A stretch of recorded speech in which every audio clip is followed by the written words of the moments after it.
Salut à tous, c'est Nonios et aujourd'hui on va continuer sur notre lancée et parler d'une série d'animation du studio Shaft. Cette série comique sortie en 2005 est...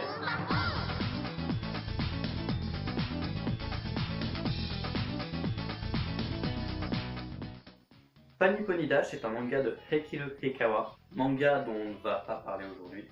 Mais on va parler de quoi alors? Comme je l'ai dit, de la série d'animation. En effet, le manga est introuvable en France, même en scantrad. Les seules traces que j'ai de lui sont un article Wikipédia et deux couvertures sur Google Images. Funny Pony a été prépublié dans le G-Fantasy, un magazine de Square Enix, la même entreprise à l'origine des Final Fantasy, Dragon Quest et autres Kingdom Hearts. Il y a 4 spin-offs du manga, dont un s'accent sur la Magical Girl de la série. 10 dramas CD sont également sortis, 7 s'accent sur le manga et les 3 autres sur l'animé. L'adaptation animée Funny Pony Dash, oui parce qu'il y a un point d'exclamation, a été diffusée en 2005 sur la chaîne TV Tokyo et un OAV est sorti avec l'édition DVD de la série. L'histoire s'axe sur Rebecca Miyamoto, alias Becky, une jeune fille de 11 ans diplômée du MIT, qui devient prof principale dans un lycée peu ordinaire. En effet, entre Magical Girl, combat de robots géants, animaux qui parlent, aliens, il sera bien difficile d'enseigner correctement. L'anime est une série de gags plus ou moins longs ayant une continuité et une histoire. Il se démarque du lot par son humour très référencé, et un quatrième mur démoli à l'extrême. Bon, je vais me débarrasser des points négatifs dès maintenant. Premièrement, la série n'a pas été entièrement sous-titrée en français. Seuls les 12 premiers épisodes sur 24 le sont. En revanche, si vous êtes anglophone, tout le reste a été traduit dans la langue de Shakespeare. Ensuite, l'anime n'est pas beau.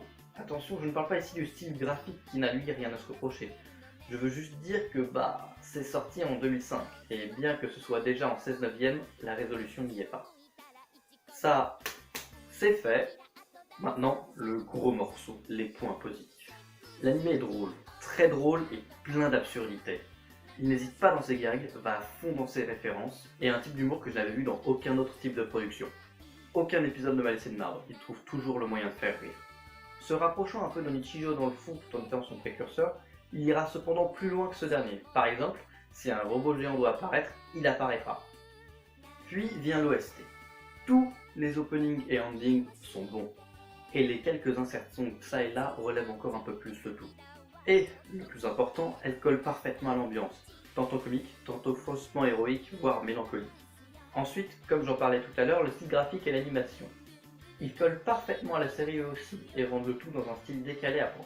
De plus, les jeux d'ombre sont parfois très travaillés. Si je vous encourage à regarder la série, la réponse est bien évidemment oui. Elle ne correspondra cependant pas à n'importe qui. Il vous faudra un certain second degré et une culture geek et otaku assez approfondie pour pouvoir l'apprécier pleinement. Notamment des références filmiques comme Terminator ou de séries comme Neon Genesis Evangelion seront nécessaires. Voilà, j'espère que cet épisode, bien qu'un peu plus court, vous aura plu. Si c'est le cas, n'hésitez pas à lâcher un petit pouce en l'air. Et moi, je vous dis à bientôt pour une nouvelle vidéo. Salut!